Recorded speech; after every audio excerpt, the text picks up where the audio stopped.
Olá, boa noite. Começa agora o Jornal da Justiça desta sexta-feira, 5 de fevereiro. Ministro do Superior Tribunal de Justiça arquiva ação penal contra o ex-candidato à presidência da República, Fernando Haddad, por fala crítica sobre o bispo Edir Macedo. Esse é o destaque desta edição. Você vai ver também. Ministério Público do Distrito Federal pede informações ao governo sobre distribuição e conservação de vacinas contra a Covid-19. Desembargadora é denunciada por venda de sentenças no Amazonas. E os serviços oferecidos pelos cartórios pela internet sem que você precise sair de casa.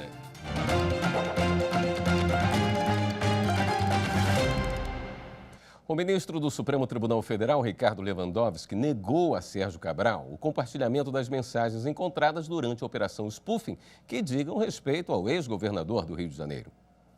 A defesa do ex-governador do Rio de Janeiro, Sérgio Cabral, pedia ao Supremo que fosse estendida a ele a decisão que garantiu à defesa do ex-presidente Lula acesso integral a diálogos obtidos na Operação Spoofing.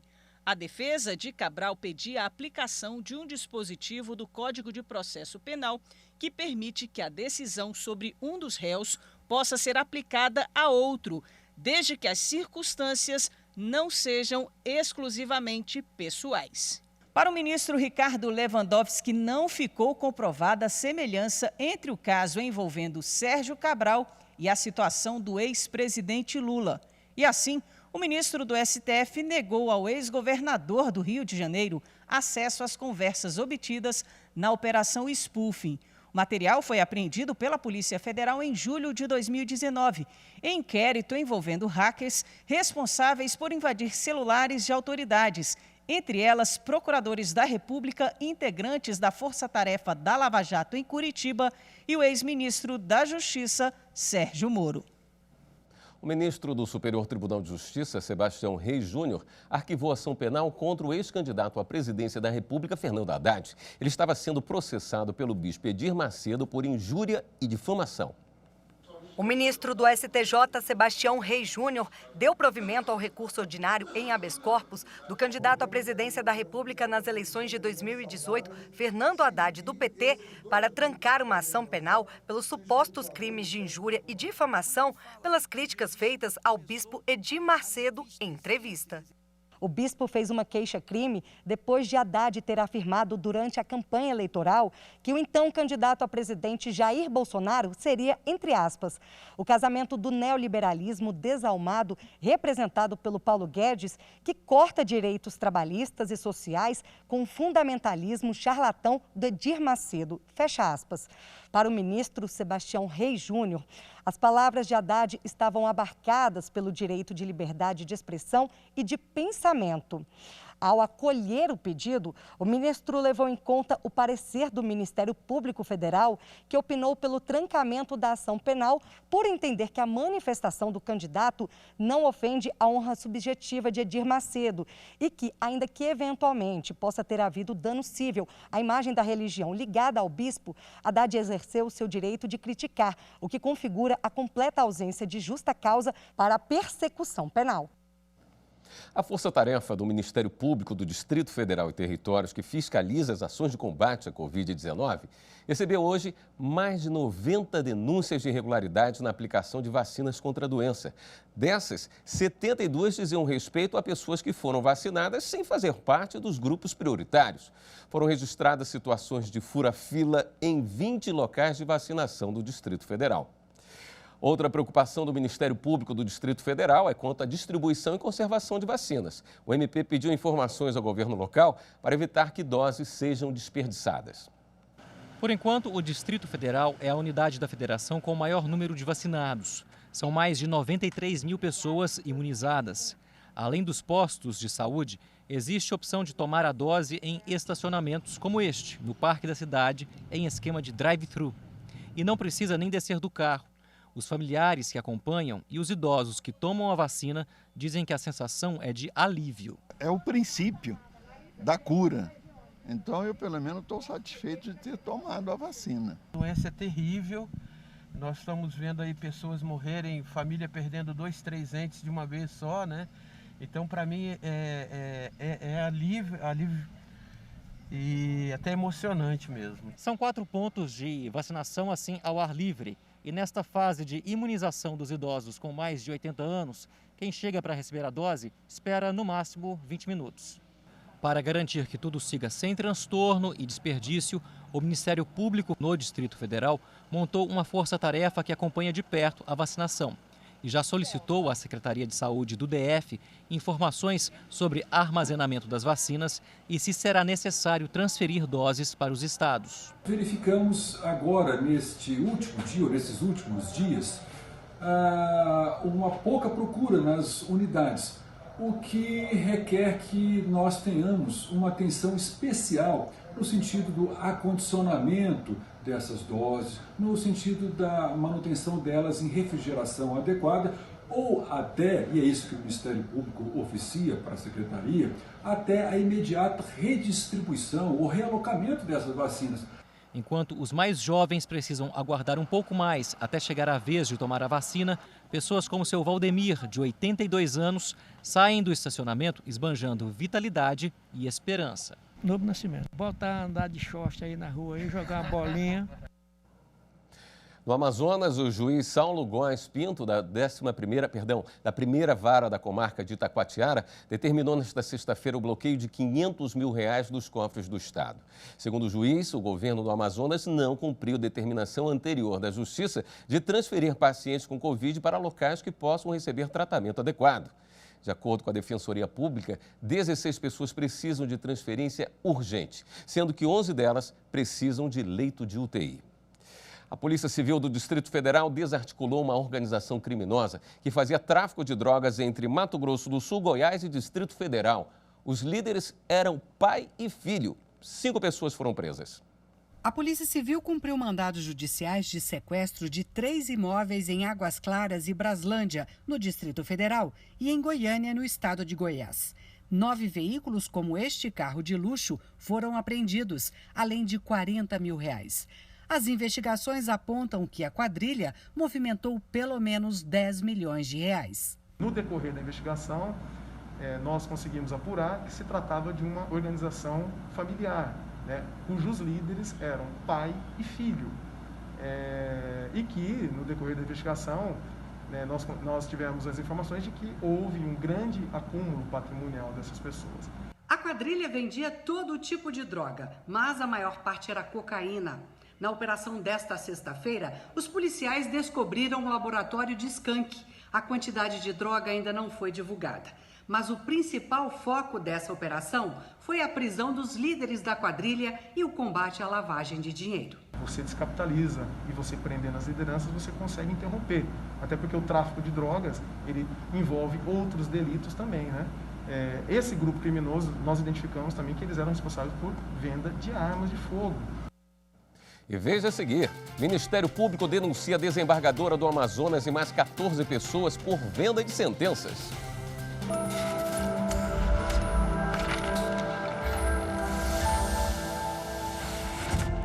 A Constituição Federal é o principal instrumento normativo do país. É por meio desta Constituição que assuntos tão importantes para a sociedade como direito à saúde, direito à segurança e direito à educação são discutidos. A Constituição ela tem um papel importantíssimo também na construção de políticas públicas, políticas que visem uma sociedade cada vez mais justa e uma sociedade cada vez mais democrática.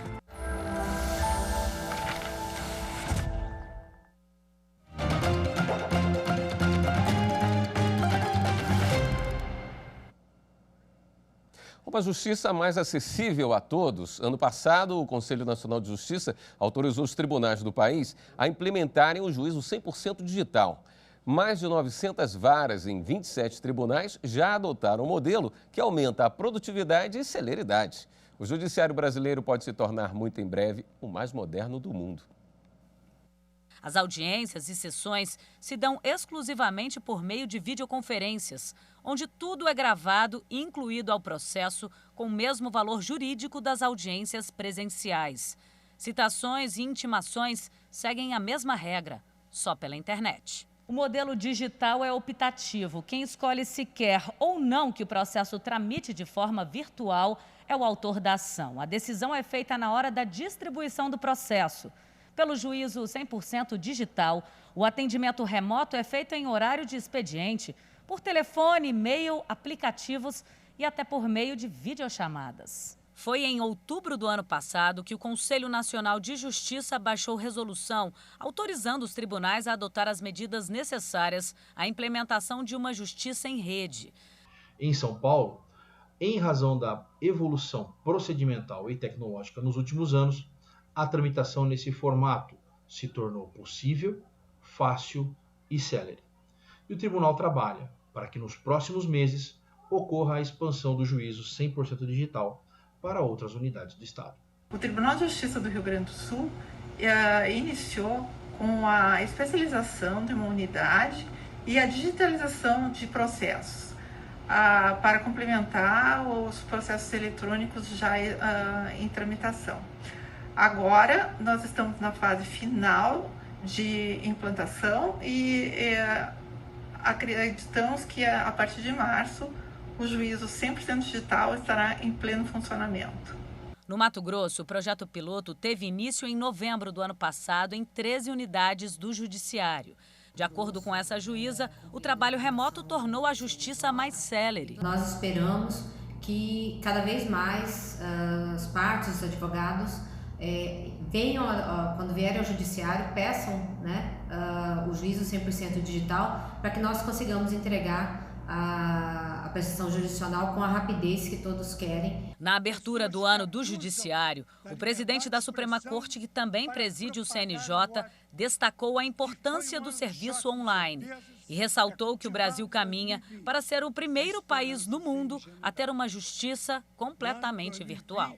O Supremo Tribunal Federal caminha a passos largos para se tornar a primeira Corte Constitucional do globo, 100% digital, com perfeito alinhamento entre a inteligência humana e a inteligência judicial. Tudo para o oferecimento online da integralidade dos seus serviços jurisdicionais.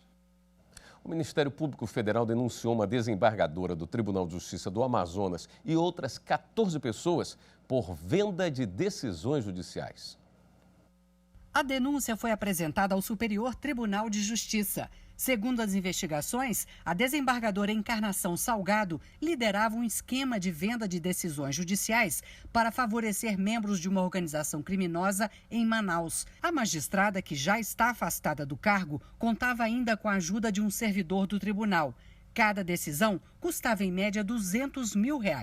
O esquema era o seguinte: presos apresentavam atestados médicos falsos de doenças como tuberculose e AIDS para justificar a mudança da prisão preventiva em domiciliar. Com esse atestado, os advogados da organização criminosa pediam a liminar nos plantões jurídicos atendidos pela desembargadora. O Ministério Público pede a condenação de Encarnação Salgado e do ex-servidor pelo crime de corrupção passiva e dos outros envolvidos por corrupção ativa, além de organização criminosa. O ministro Gilmar Mendes, do Supremo Tribunal Federal, arquivou processo contra a advogada acusada de usar celular durante a audiência na Justiça do Trabalho de São Paulo. O juiz proibiu a profissional de mexer no aparelho e pediu investigação contra ela por desacato. Ao arquivar a ação, o ministro alegou que a legislação permite que a figura do defensor utilize o celular durante audiências, independentemente de autorização judicial. Gilmar Mendes apontou ainda não haver relação de subordinação entre magistrados e advogados. O caso foi em janeiro de 2018. Durante a audiência, o juiz pediu que a profissional não utilizasse o aparelho, para que ela não passasse informações a testemunhas que ainda seriam ouvidas. O magistrado, no entanto, entendeu que a defensora havia descumprido a ordem e determinou a abertura de uma investigação. Em São Paulo, uma seguradora de viagens foi condenada a indenizar uma empregada que desenvolveu depressão por causa das atribuições do trabalho. Uma delas era analisar fotos de cadáveres. Acompanhe mais detalhes na reportagem de Pablo Lemos. A profissional trabalhava como operadora bilíngue na empresa. Na ação, alegou que era difícil analisar fotos de acidentes fatais e dar um parecer aos clientes. E muitos agiam de forma agressiva quando tinham solicitações negadas. Tudo isso gerou um quadro de depressão, o que a incapacitou para o trabalho e a fez procurar a justiça. O Tribunal Regional do Trabalho da 2ª Região, na capital paulista, havia reformado a sentença que atendeu ao pedido de indenização, afastando a conclusão do laudo e a culpa da empresa. Para o TRT, não ficou comprovado o nexo causal entre o trabalho e a doença, que reduziu 50% da capacidade de trabalho da empregada. A profissional recorreu e o caso chegou ao Tribunal Superior do Trabalho. Segundo o relator na 3ª turma, ministro Alberto Bresciani, a conclusão pericial pela existência do nexo causal e outras provas evidenciam o ato ilícito do empregador e justificam o deferimento da indenização. Sendo assim, o colegiado restabeleceu a sentença que fixou em 10 mil a reparação por danos morais e em 255 mil por danos materiais. A decisão foi unânime. E no próximo bloco, saiba quais documentos podem ser tirados pela internet sem precisar ir ao cartório.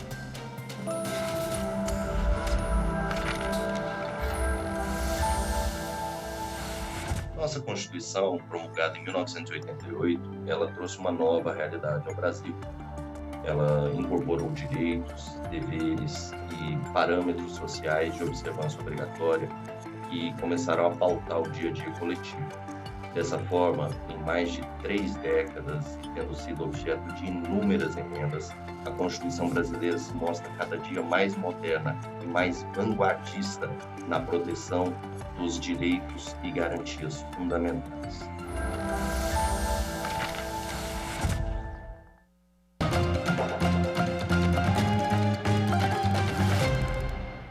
Você sabia que é possível tirar uma certidão de casamento ou registrar a compra de uma casa pela internet? Todos os cartórios do país oferecem o serviço online. E depois da pandemia de coronavírus, a procura aumentou. Esta cena está se tornando cada vez menos comum. Cidadãos nos cartórios. É que muitos passaram a tirar documentos pela internet, sem precisar sair de casa ou do escritório. O advogado Guilherme Dequique diz que usa muito o serviço eletrônico. Para o trabalho, então, nem se fala. Entre os documentos que mais tira pela internet estão certidões de ônus e matrículas eletrônicas. Principalmente agora, em tempos de pandemia, isso é uma mão na roda, né? A facilidade que você tem de poder ter acesso a todos esses documentos de uma forma eletrônica, sem ter que perder tempo indo ao cartório, enfrentando fila, você podendo fazer o pagamento online sem a necessidade de enfrentar a fila de cartório, é uma maravilha. É um serviço que vem ajudando muito, tanto na área pessoal quanto na profissional. A pandemia teve um papel crucial para alavancar o serviço eletrônico, o serviço digital, sem dúvida. Aquilo que não foi ou que não era possível por conta da normativa, da legislação, desburocratizou e, de certa forma, com os provimentos, com as resoluções, com as determinações dos órgãos, principalmente do Conselho Nacional de Justiça, que fiscaliza os cartórios, foi possível disponibilizar quase todos os serviços que eram feitos de forma presencial, de forma física, também por meio eletrônico. A resolução número 100 do Conselho Nacional de Justiça, por exemplo, foi instituída em maio do ano passado. Criou o e-notariado, sistema de atos notariais eletrônico, para interligar todos os cartórios de notas do país. E estabeleceu as normas para os atos eletrônicos. Os cartórios do país inteiro já emitem documentos online para quase todos os tipos de pedido do cidadão. E a gente dá alguns exemplos: certidão de casamento, de nascimento, de óbito e do imóvel, registro de compra e venda, procuração, autenticação e testamento. E o caminho é este site aqui, centraisdecartórios.com.br. Aqui o cidadão encontra os cartórios do país inteiro e faz o pedido do documento. O custo é o mesmo do atendimento presencial. O tabelião Alan Guerra diz que o serviço online traz economia de tempo, praticidade e segurança, tanto para o cidadão quanto para o cartório. Ele conta o caso de um casal de brasileiros que fez a escritura de compra e venda do imóvel de forma online. E detalhe, o casal estava lá nos Estados Unidos. Eles, ao final daquele processo inteiro, o casal falou, olha, a experiência que nós tivemos de comprar o imóvel por esse meio nos mostrou que está muito mais simplificado, mais rápido e parece mais seguro, eu afirmo que sim, que aqui nos Estados Unidos. Então foi uma grande revolução. O projeto Orquestra Jovem da Coordenadoria da Infância e da Juventude do Tribunal de Justiça de Minas Gerais busca ampliar as perspectivas de jovens talentos por meio da música. E um dos instrutores do projeto também viu o horizonte se expandir para terras estrangeiras. O jovem músico foi aprovado e selecionado para se qualificar em uma das melhores orquestras do mundo, na Universidade Western Illinois, nos Estados Unidos.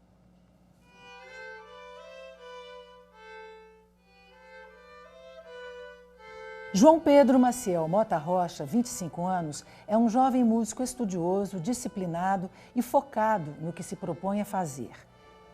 O interesse pela música surgiu ainda criança. Estudou violão até os 18 anos, quando descobriu um novo instrumento, a viola clássica. Foi amor à primeira vista. Ex-aluno e desde 2018, monitor da Orquestra Jovem da Coordenadoria da Infância e da Juventude do Tribunal de Justiça de Minas Gerais, ele agora está a caminho de realizar um grande sonho. Foi selecionado para estudar na Escola de Música da Western Illinois University, nos Estados Unidos. É um sonho, assim, porque não é uma coisa que eu cheguei nem a cogitar quando eu comecei a tocar viola com 18 anos de idade, e aí todo mundo falava, você está meio velho para começar, está velho, instrumento de orquestra tem que começar a criança e tal, e eu me contentava com, assim, sabe, ser um músico medíocre, mas, assim, tudo que fosse, eu vou ser o melhor que eu puder ser. Agora, quanto que isso vai ser bom, se isso vai ser o suficiente para ser profissional, eu não tinha noção quando eu comecei. Então, assim, não foi uma coisa que nem passava pela minha cabeça. Para mim, quem ia estudar fora era pessoas muito novas, extremamente talentosas. Eu não achava que era para mim. João Pedro, além de ser um incentivo e exemplo para os alunos do curso de formação, reforça a qualidade das aulas oferecidas aos novos talentos que participam do projeto. Rian Brás é um deles. É aluno orquestral do monitor João Pedro na Orquestra Jovem do Tribunal desde 2018. Ele reconhece que a bem-sucedida e veloz caminhada do mestre é fonte de inspiração. A gente vê uma conquista dessa, a gente se sente mais inspirado, né? Ver o tanto que ele estuda, a gente se sente inspirado a estudar mais e conquistar também várias coisas grandes como essa que ele conquistou. O projeto de formação da Orquestra Jovem do Coral Infanto Juvenil, que João Pedro faz parte, beneficia prioritariamente crianças e adolescentes em situação de vulnerabilidade social. O objetivo da ação é educar por meio de metodologias que promovam o desenvolvimento artístico e humano. Desde o início do projeto, em 2011, já foram atendidas mais de 900 crianças e adolescentes. A desembargadora Valéria Rodrigues Queiroz, superintendente da COINGE, tem planos de ampliação do ensino musical para 2021. A meta é superar os 280 alunos inscritos anualmente. Nosso objetivo agora é instalar filiais em algumas comunidades para que eles tenham acesso mais fácil às aulas. Porque hoje as aulas são realizadas dentro da COINGE, no prédio da COINGE. Então, a gente quer ampliar o projeto para dentro das comunidades para a gente poder alcançar um número maior de crianças e adolescentes. Esta edição do Jornal da Justiça fica por aqui. Um excelente fim de semana para você. Até segunda.